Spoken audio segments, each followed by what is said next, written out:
I had so many great influences in my life. I have two older brothers that chose medicine, had an aunt that chose medicine. But my father, growing up, he was a preacher. And so we were all looking for ways to help people. I focus on hip and knee replacement, dedicated my entire practice just to hip and knee replacement. And every day I get to see incredible stories about people debilitated by arthritis who go through, maybe it's medicines, maybe it's injections, maybe it is surgery.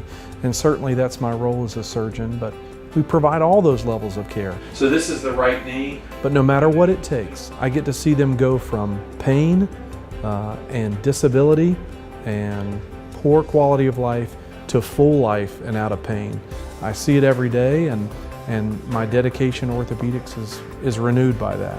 The Institute, the Bone and Joint Institute, we took the principles that we were taught, quite frankly, by Dr. Farrell, who's been here in the community since 1979.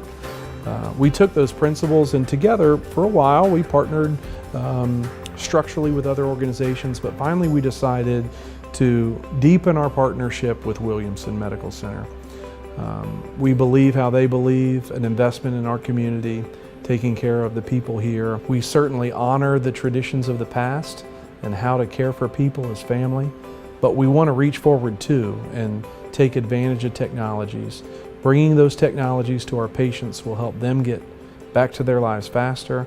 Recently, I traveled to China to train some surgeons on the robotic system, a robotic system that allows for more precision in hip and knee replacement.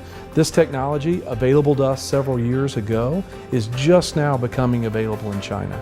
So I had the opportunity to go and share that with them, how we use that tool to better serve our patients. And conversely, it puts us in a great position to learn from them.